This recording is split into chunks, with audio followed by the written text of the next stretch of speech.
This is a presentation of the University of Wisconsin-Parkside.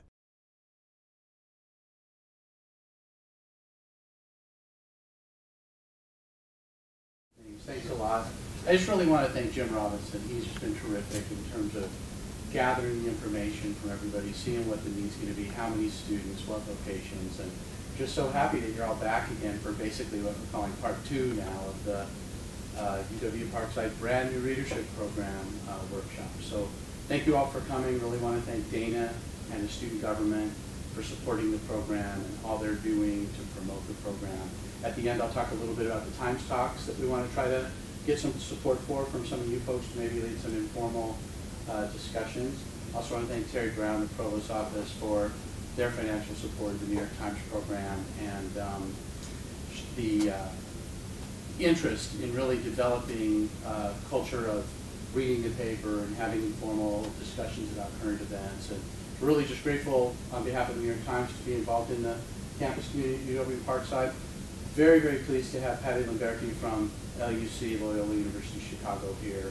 She's a professor in the communications department there. She's been using the New York Times in her classroom. She's got great ideas about what to do to actually integrate it into the coursework. And so I guess without further ado, I'd like to introduce Patty Lamberti. Great. Thanks so much for, thanks Mike and Jim, and thank you for having me here. It's a beautiful campus. I enjoy the opportunity. As Mike said, I teach at Loyola University Chicago, and I teach in the School of Communications, so majorly communication classes and journalism classes, both entry level and then some upper level classes. And a lot of my ideas relate to how you'd use the Times for journalism, but I think they'll work for other departments. You said you teach geosciences, and I think some of these ideas will also work in non-communication classes. So I wanted to start off, at Loyola, we don't yet have any stands. I use the Times in the classroom because I love newspapers, and I think the Times is the best newspaper. So unlike you, I still have to do a little song and dance trying to convince students to get the paper and to read the paper. I think you may find that even though you have free newspapers around, it could be a battle for students to read the newspaper. They're no longer used to reading from print. They often see the newspaper as outdated, old-fashioned. They don't think it's relevant to their world. So I have on my syllabi, which I think you have a copy of, I give a little speech about, why I think they need to read a newspaper and not even get their news from the New York Times website, although I certainly encourage that over nothing. But I explain that when people read from a computer screen, they're not reading very carefully. You're scanning the page. You're not really comprehending the information or the material like you would from print. And I'll show you that research in a second. I also explain how great it is to have a newspaper in the morning and not really have to go out of your way to get it. So I ask them to have it delivered to their house, but I think in your cases, you can just say, you're so lucky you can walk in the campus and there's a newspaper for you to get. You don't have to do anything to get it. And I also explain that the New York Times isn't quite as serious as they might think it is. I think in their mind, the New York Times is very political, very serious. There's nothing lighthearted in it. So I give them a copy, usually on the first day, and show them that in addition to the serious features, there are lighter stories about a variety of topics. And usually then they find it not so daunting, not so intimidating. They realize there's something in there for them. I did want to show you some of the research about reading from a newspaper, reading from a print product versus reading from a computer screen. And I think it's useful to show students this so that they understand why they should be reading the paper and not getting their information from a website, even the New York Times website.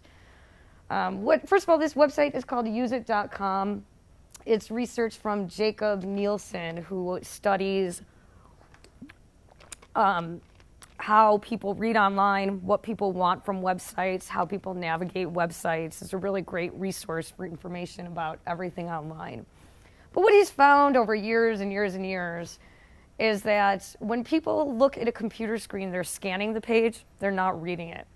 And the reason is that looking at a computer screen is very tiring for the eye. You read very slowly, about 25% slower than you do from print. When people are online, they're less apt to read closely because they want to play with the mouse and they want to interact with things. So they want to press a lot of buttons. And I also explain that when you're online, it's simply too easy to click and go do something else. It's too distracting. You realize, oh God, I forgot to check Facebook. I forgot to check my email. So I explain that they're not, almost giving themselves a chance to really appreciate what it is they're reading. And usually, I even ask them, one exercise I have them do is, how long does it take for you to space out when you read this article on the New York Times website versus having it in front of you? And they always find that having it in front of them, they pay attention longer and they're more interested and engaged. But I do think it's important to explain to them why they should even do this. Even though you're lucky enough that it's free for them, the free factor may not be enough. They still may not see, what it is, why they should be doing this. And if you wanted any more research information, any more tips, that's all of his information is there. So I thought I'd just explain some of the things I do with the newspaper in class and out of class. Most of these are in class. One thing I do out of class is I just ask them to read it regularly. And I'm not going to require they read it every day. I think that's asking too much, but I ask them to just read it regularly. And then I quiz them. Occasionally I'll quiz them, are you paying attention to news at all? And give them some quizzes. But a lot of times what I'll have them do is have a copy of the paper, and then I'll prepare a quiz beforehand regarding specific articles, and then ask them to find the answers. Usually the answers will be later in the article so that they're forced to read the entire article. I find that that's a really basic, easy thing to do, especially when it's cold or they're tired. It's a really easy thing to do with the paper. The only trick is on your end, you've got to do it beforehand and prepare beforehand. A lot of times what I will have them do is compare and contrast the Times with a local newspaper. I mean, this works especially well in journalism and communication. And I ask them to figure out how are they different and similar in terms of design, content, writing, the tone, the style.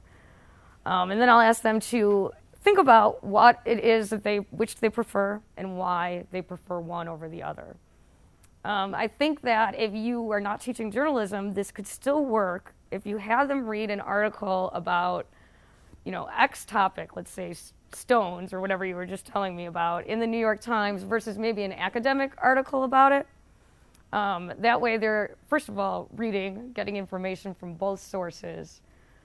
But, they'll probably find that they like the Times a bit more because it's a little more conversational, not as academic. The tone is a little more relatable to them. I often also have them read the paper and look at articles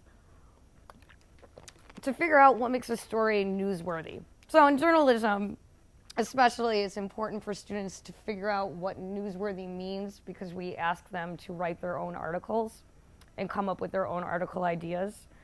So some of the concepts we talk about in journalism is the article useful? Is it newsworthy because the story is taking place close to the city or country that it's discussing?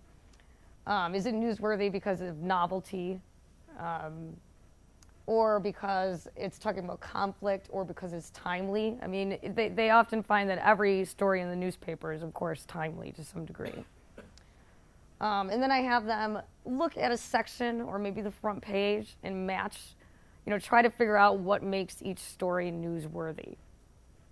And they usually like that. It gets them to, again, read the paper a lot. Because I think unless you ask them specifically to look at a variety of stories, they won't. I found when I use the Times and ask them, to pick stories, even what's your favorite story, they're going to pick the easiest thing to read, something about Lindsay Lohan, or which usually the Times doesn't publish, but, something that's easy, not something that would challenge them in any way. So unless I ask them to read an article about healthcare, they're probably not going to do it. I did this just the other day, and I found, though, that the front page had an article about healthcare, China, religion in Iraq, something about Obama, of course, and then an article about MTV and the new show Skins and how it's creating all this controversy.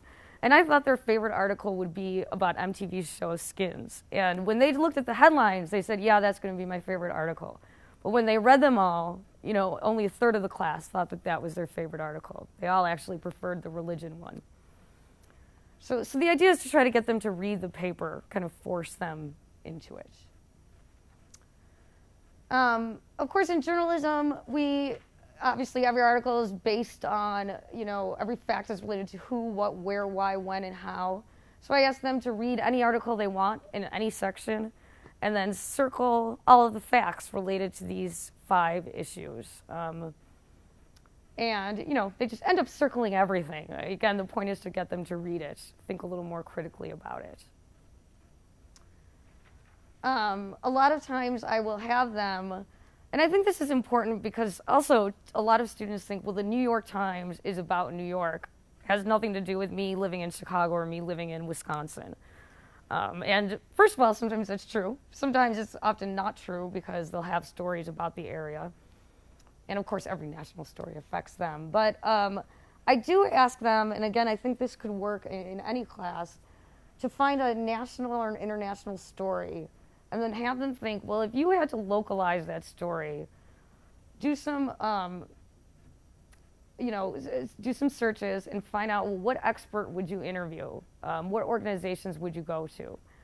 So an example of this was a couple of months ago, the New York Times ran an article about Lady Gaga. I guess she's got a video where she's wearing these fake eye contacts that make her eyes look really big. And the story was about how women or young girls across the country are ordering these contacts online.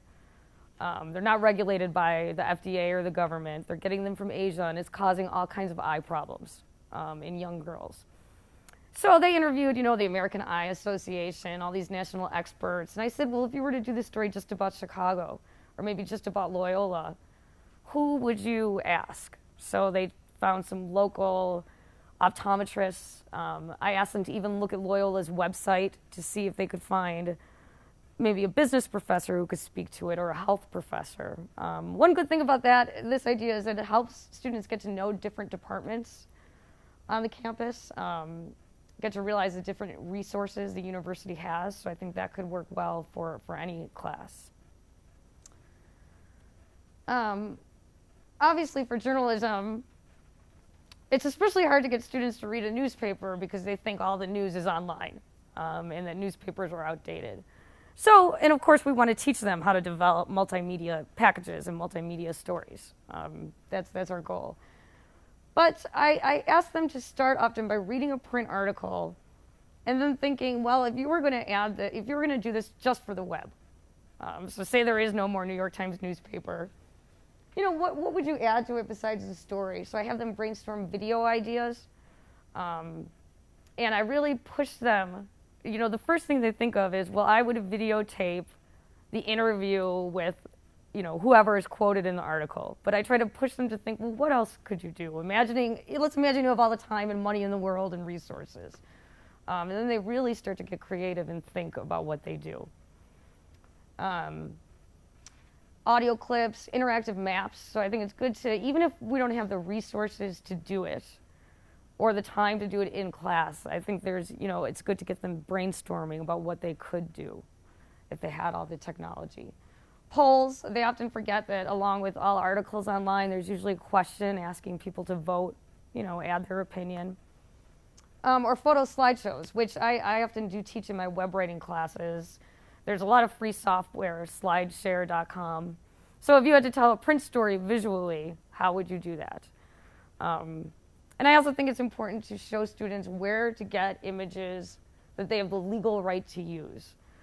So they think just because it's online, they can take everything, and that it's free to use and it's fair to use and they'll never get sued and it's ethical. So I explain to them that just because something is in Google Images doesn't mean they can use it. So I show them creativecommons.org, and because most of the photos there you can use. Loyola has a subscription to the AP database, which is great. and few students know about it, so I have them get pictures from there. And I encourage them to take their own photos with any of their stories as well. And one easy thing to do for those of you who teach journalism is, how do you make a print story web ready? So when you look at useit.com, some of the things he recommends is that every print story, if you were to write it for the web, be about half as long. The paragraphs only be a sentence or two long, and then you double space. You use as many bullet points and lists as you can, and you add a lot of bolded subheads. So every 3 or 4th paragraph, there'd be a bolded subhead that explains what the next 3 or 4 paragraphs are about, because it helps keep people engaged. When people are scanning, they might see a subhead and think, oh, God, I don't care about that. But then see another subhead and realize, I do want to know about that. So it'll keep them on the page a little longer. So a lot of times I'll have them find a print story and then make it web ready. So I actually have them draw red lines through sentences that maybe don't truly need to be there. Ask them where they'd add subheads and what they'd say. Ask them to find any paragraphs that could be lists. So one example is, when they're talking about health, they'll often say symptoms include, coughing, shoulder pains, insomnia. So instead of keeping it as a sentence, you could make it a little bullet point list. And I have them figure out, well, what words would be linked if this were an online article, and who would you link them to? And that also gets them thinking about, first of all, what organizations are out there in the world, and thinking about how to keep traffic on a website. And then, of course, there is the great, first, the New York Times website itself, which is great, and then the learning website as well. Did you show them last time? No, I didn't. Oh, okay. Yeah. Oh, great. We talked a little bit about it. We went to the new.edu site. Okay. If you want to go Yeah. a little bit. Yeah. What is it again? It's right down on the bottom. Oh, you've already got it down. So this is the EDU site, or this is the New York Times? Right. Learning network or center? Learning network.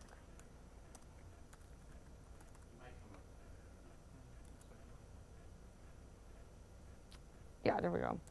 And I mean, this is a wonderful website that, gives you, and sometimes when I'm tired, I certainly love these things, teaching ideas, which I absolutely love, especially when I'm just too tired to come up with my own idea. Ways to teach about the Arizona shootings, discuss the role of the president, allow for personal response, profile the victims. I think that's a great idea. Even just discussion and debate questions. If you want your students to know about the news and expect them to, you could do this daily news quiz, which I find really excellent, and even have them look through the paper for the answers.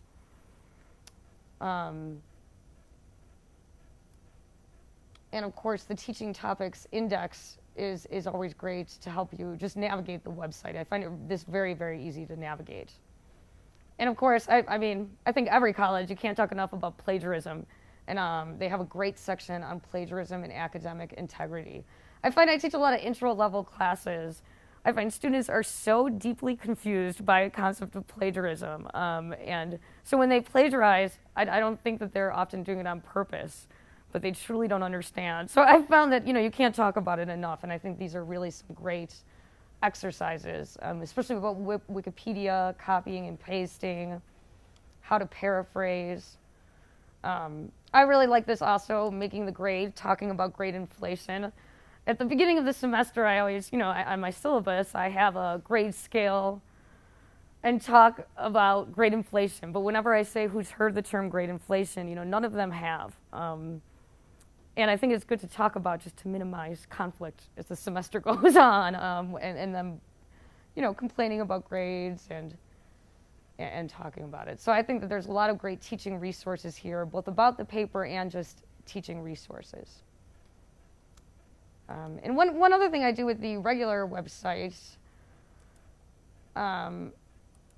is they're very, very used to getting news online, that doesn't always mean they examine websites closely, and it doesn't mean they'll watch an entire video. It doesn't mean they'll look at a whole slideshow. I found that although they claim they've been to the New York Times website, they haven't looked at it closely or carefully, and they certainly haven't looked at their multimedia section very long.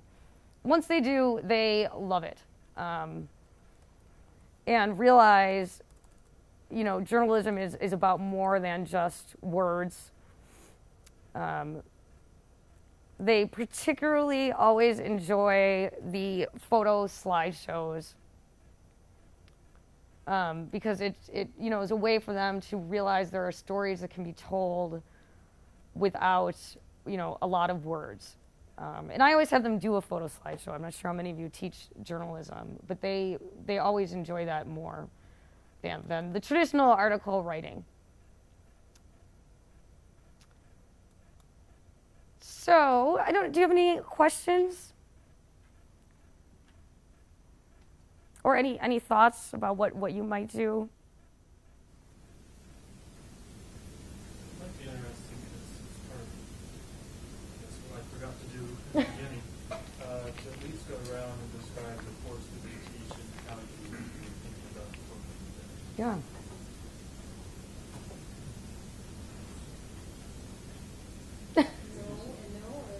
Well, my name's Chris Zanowski. I work in Student Sports Services. We teach critical thinking for non-trained freshmen, and we're thinking of using it there. We're start using it, and possibly start using it in the summer. I teach a summer bridge course, and I also teach a community-based learning course, creating reading reflection and community service in student lives, and we're using it in that class also. I think that one of the ways that I would want to use it in my classroom would be, I like the idea of maybe them knowing the layout and being comfortable with a newspaper and maybe even writing their own stories, taking their own paper, using their own words. And maybe even making a project at the end of class where they actually, as a class, put maybe a short newsletter or short paper that they might be able to distribute around campus. Yeah, I think that's a great idea. What's the department you teach at? What's that? Where do you teach? Oh, it's an academic skill class, critical thinking. And a lot of times, just Loyola can have I love Loyola, especially because it's being filmed, but it can be bureaucratic. So instead of when I have to make class websites, although Loyola has server space, I still just have them use Blogger or WordPress. Just so I can have more control and not put a kink in the system. I'm Patricia Clary. I'm teaching geosciences and environmental studies. And so I'm using this in two of my classes. One is a gen ed class where the sciences and fundamentals of global climate change. And I'm having the students, every student has to do this once, and they have to find an article, they have to cut it out, as if they cannot print it from the internet, it has to be physically cut out. They have to say they found it, and it's about whatever, in class, so I have to speak in front of 80 people. And then they have to write 500 words about a summary of the paper and how it relates to the class, how it might relate to specific ideas. I already introduced the idea of protection studies versus attribution studies. And they even talk about that. That's probably the easiest thing for them to get on climate change. But I said, I brought the paper and I opened it up today and I said, here's something about rare earth metals and commodity prices going up because China's restricting the flow of rare earths, and they're used in alternative energy. The Department of Energy is really concerned about this. So this does relate to the class. You find it in the business section. It's about commodities, but it does relate. And so if you're all business majors, you might want to look through the business section and find things that relate in that way. And the other class I teach is environmental justice, where we look at how environmental problems relate to social and economic disparities, and so I want them to look through the times to find case studies of, last year there was a cancer cluster that they discovered in California. Usually they'll have articles every so often about, you have rural communities where, whenever the wind is blowing towards Mexico, they output more pollutants because they don't have to meet the your polysieves, the usage, and the wind goes that way. And you'll have a cancer cluster or worse living conditions of people that live on the other side of the corner. So you use it in that way to find examples. My name's Jeff Long. I'm recently hired as Director of Student Success. I'm not currently in an instructional role, but I just kind of gained some ideas about maybe some co-curricular ways to utilize the times outside of the classroom for some different activities and student engagement. Great. I'm Dana. I'm not a faculty member. I'm the president of Parkside Student Government, and I'm a student in the economics department, which unfortunately none of our faculty members are currently using the times in their classroom, but I'm hoping to see that because I think it's extremely relevant to our department. It's me. Bill Miller, Sports Management. I'm using it in 3 classes this semester. This will be interesting as an experiment. And I told them this is evolutionary, not revolutionary, and trying to figure out as we go. Especially I grew up in Chicago Tribune, you guys, so I'm learning the times as we go. For sports, senior seminar in sport management, is that what we're calling it? So that's pretty much going to be a wide swath, bring things in, talk about it, identify key issues. I also have sports sales and customer service, so that's going to be more business related. Like Monday, we're going to talk about Steve Jobs, the announcement he made on Tuesday, and his quote, "It's our job to tell the customer what they want. They're not supposed to figure it out for themselves." Wow. Obviously, that will lead to a big discussion as if we talk about customer service. So it's a big article, but one quote. So I'm going to try to get them in the mode where they start to identify little quotes, big picture stuff, but little quotes and pull things out. And then the last one, sustainable sport management. So we talk about green concepts, green marketing, how we implement all those things in a sport management setting. So I haven't seen too much on that this week. I'm hoping that will become something to see more in the papers as we go. So that one's going to be a little more hidden. As the first 2 classes, I think we'll see a lot of stuff. So they're supposed to pick it up every day and read it every day, and then bring things in. It's part of participation grade. Every class participation is at least 20%. So, and I'll check it off. We're going to have to do at least 3 in each class. So we're going to kind of do it that way. Yeah, I definitely agree not to butt in it, but unless you make it part of participation, or in my case, I make it participation and news quizzes, and I have a section called in-class exercises. Even if it's free, they won't, really do it. You certainly got to make it part of their grade. And I'm probably going to do the old. You have to do 3, and if you do above and beyond, it's going to be extra credit. Because otherwise, I'll knock my 3 out the first couple of weeks, and after that, it'll go away. Right. I already see that coming, so it'll be probably then there'll be additional. That's a great idea. Probably where I'm going to go with it. I'm going to draft out teaching sport management, and I have 2 classes that I'm using it in. One is a junior-senior level class called Event Management, and in that class we teach all the concepts of how to run events, and I'm asking them to look into times for events and things that go well and things don't go well. And today's article on Google founder taking over as chairman again of Google, and they're removing the professional adult supervisor, as they call them, showed to the problem organizations had when they have 3 people trying to run an organization. It was very crazy. It was everybody pointing fingers at each other. Well, we just experienced that this week because they have an event to run tomorrow after only 2 days of class, and they were not sure who was leading what and where they were going, and so it gives them a big counterpoint to what's going on in the real world. And then Stephanie and I co-teach Introduction to Sport and Fitness Management. I represent the sports side, Stephanie represents the fitness side. We've asked our students to find articles in the Times that relate to careers that they're interested in. They have to relate the article to one of their 5 chosen careers that they're researching, profiling, and that's really Possibly just bringing them up. We split the course, sport side, fitness side, bring up articles as they come out that relate to each of our side. right. So one of our students already picked from last week the article on Walmart reducing the sodium in their foods, and we'll be presenting on that one.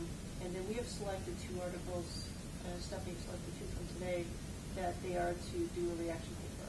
Right. And that's working with APA citations, and Right. hopefully working with misconduct. Yes, So, academic misconduct has been the subject of the week.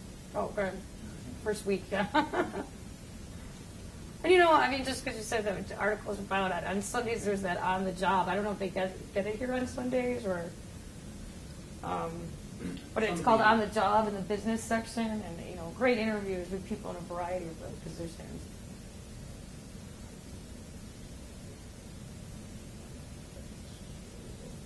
Struggle I'm having is it was interesting to talk about not directing them to the website, not necessarily not directing them, but getting them into the print copy. Yeah. So I guess that's sort of my concern, because I would rather have them at least look at the web than not look at anything. Right. So I'm just wondering, I'm going to see how that evolves over the course of the semester. Can I get them to read the paper? Yeah, that's what I want them to do, and I think that's ideal. I think you pick up more, you scan, in essence, you don't have your headlines dictated to you by the size of your screen.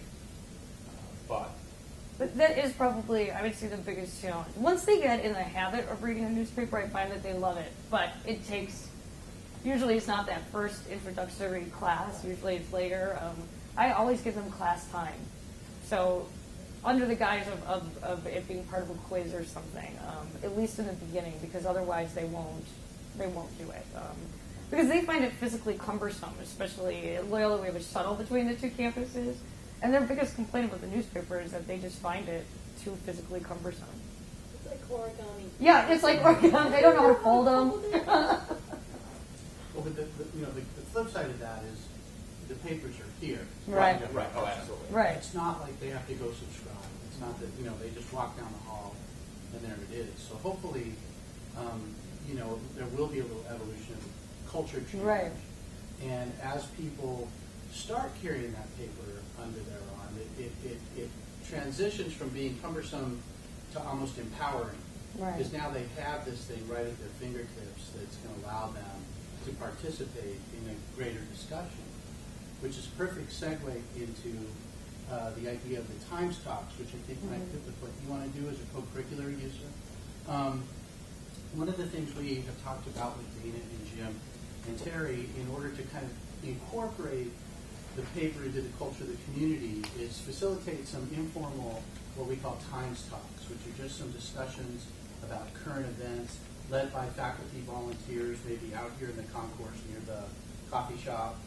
And Times will provide snacks, and similar to what you're doing in the classroom, but in more of an informal setting, more of this idea about sitting around the coffee table, chatting about events, like that Sunday morning with the Times type culture that students particularly haven't been introduced to. I mean, that's the kind of thing that happened in the home a lot when papers were really read at home. It was like, oh, this is the time we do this and we talk about this. So, you guys can brand it however you want. Dana and I have talked a little bit about this. We have places where they do coffee and the Times, pizza and the Times, and we'll do some promotion for it. And it'll be an opportunity for you to invite your students outside of the classroom. And like what you were saying earlier, this might be something that we could, that agenda of yours to help. So I want to get that. So would faculty that were interested in doing that contact Dana for topics? Yeah, and maybe Dana, we'll send out an email and just say, we'd like to find some volunteers. Set up 2 or 3 or 4 over the course of the semester. Advertise it and see who you can get to come. So it's worked very well at River Falls, at UW River Falls. We've done a series every semester up there. Currently doing it at Eastern Michigan. It's really been great. They have a neat little room they hold them in. So we can work on developing that as a way to A, continue to create awareness about the brand new program here, and B, really get this discussion going so people understand, okay, well, why do we have these papers here? Oh, this is why. So.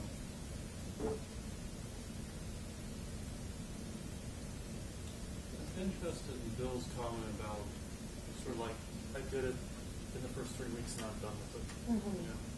And I'm also interested in sort of this juxtaposition between the online and the print. And I'm wondering if, rather than either or, it can be both and, but to do that, it almost seems like maybe the print version is the launch point to then go out to the website and find the video or whatever additional support material it might be. But then it goes back to what Patty was saying, was it's almost like you have to cut out. I told them they have to cut Seriously. it out. You have to give me the physical paper. Yeah. Yeah, I think that's a great idea. Because I just Right. whatever, this is strange, but I'm doing it. Right. It's the rule. But then I go free. back to Yeah.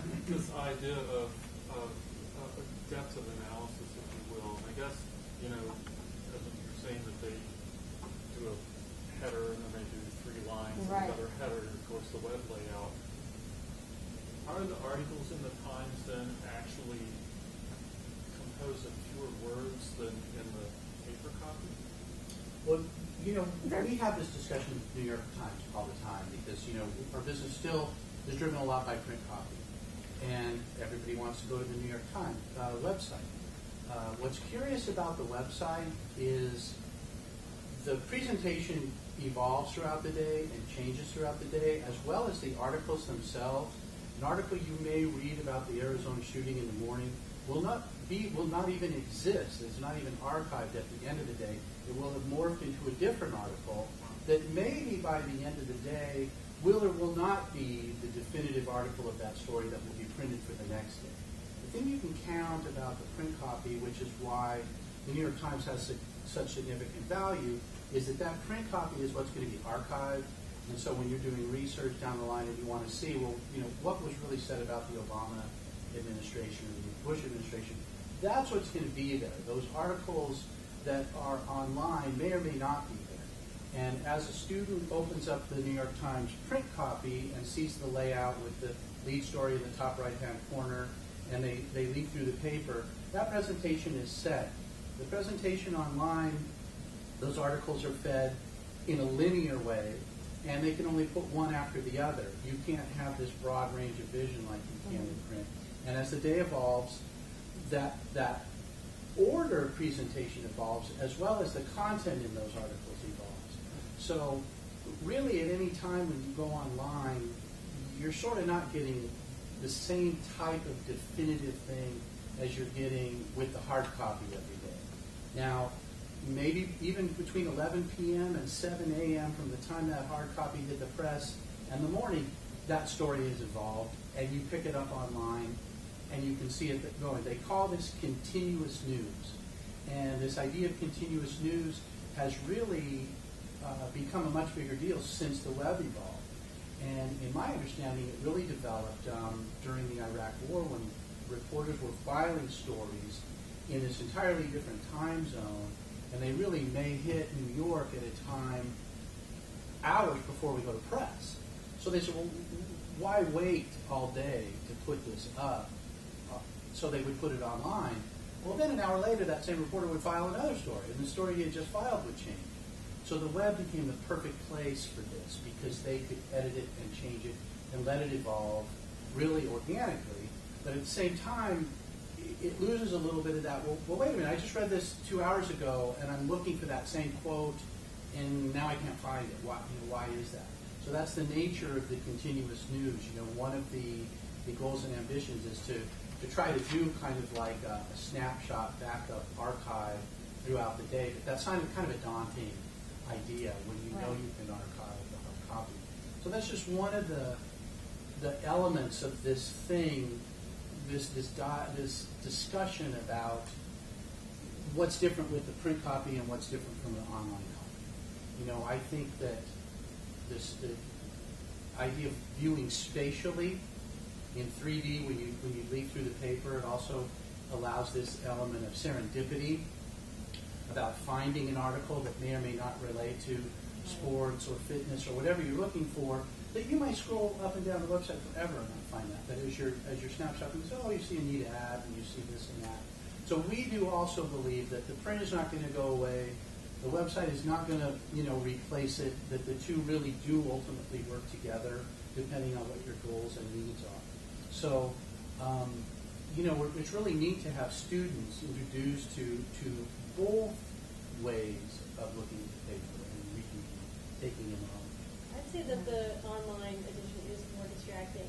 As you read down the article, then they have a little pop up to be like the next article Right. that you're going to read. There's ads, and I think it's harder for me to navigate than, like, okay, well, I'm going to skim that, and then, no, I don't think that's right. I'm gonna, but I'm still looking at the paper, and I'm going to flip the pages.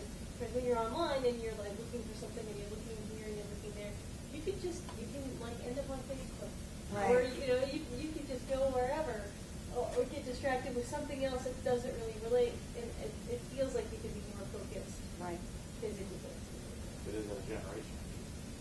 Right. Because maybe if they've grown up with it being that way, they're used to it and navigating well, fantastic. Now, whether they do it well or not is entirely Right. an issue. But, Yeah, we know that they're not. so I mean, I don't want to take them back to the 60s or 70s. Right. That's where they want to be today. So it's how, I'm trying to figure out how to meld all these things. And yeah, I want to pick up reading paper, do those things. That's how I grew up. Am I trying to get them to do something that they don't want to do? They may not be right. Again, how's the iPad? How do all these things come into play? I don't know. I'm just trying to figure it out. I sit down at a computer and it's Facebook, then Parkside email, then this email account, then this email account, then maybe something that's educational. I mean, that's the thing I didn't ask my students that I probably should have as I think about it now is, all right, how do you already get your news? Right.